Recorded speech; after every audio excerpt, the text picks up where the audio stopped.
এ মাছ ভুনা করবো, রুই মাছ শুধু রসুন এরকম থেতলায় টমেটো দিয়ে এই যে মাছ ভেজে নিচ্ছি। এখন এই যে দিয়ে দিলাম, খুব মজা হয়ে যাবে রান্না করলে। এখন একটু লবণ দিয়ে দিলাম।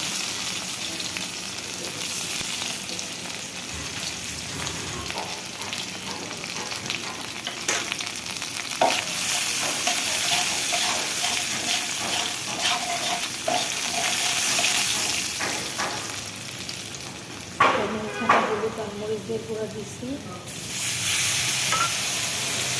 দিয়ে খুব মজা হয় মাছ এইভাবে রান্না করলে, দেশি একদম।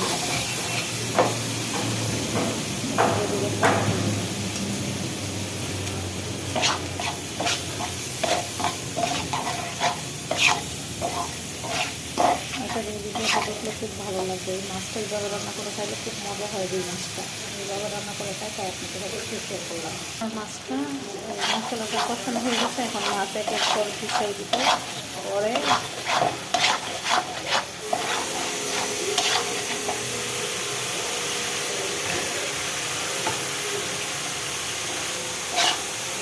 এক এক করে মাছগুলো দিয়ে দিলাম।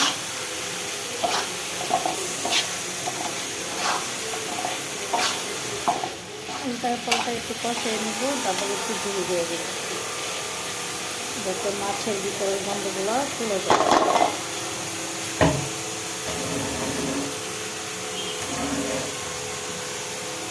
হালকা একটু দিয়ে দেবো, সাথে একটু জিরার গুঁড়া দিব, কারণ বড় মাছ তো বড় আসতে হবে।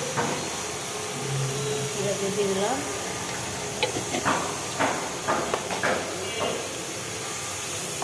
এভাবে রান্না করলে মাছটা খুব মজা হয়। এই মাছটা আমি এভাবেই রান্না করি, আমার কাছ থেকে ভালো লাগে। তো আজকে আমার যে নাই, ধনিয়া পাতা নাই, না হলে আর খুব মজা হতো।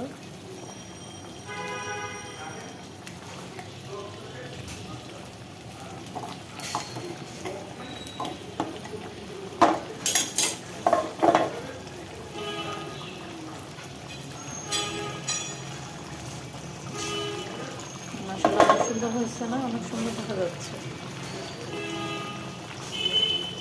এভাবে রান্না করলে খুব মজা লাগে। আমি এভাবে এই মাছটা খাই। আর একটু শুকনো করবো, দেখতে থাকেন আপনারা, ভালো লাগবে ভিডিওটা। কিন্তু আমার তরকারির লোক মাছে খুব মজা হয়। আপনি খেয়ে দেখলাম, খুব মজা হচ্ছে। দেখুন আপনারা, এভাবে রান্না করলে খুব মজা হয় এই মাছটা।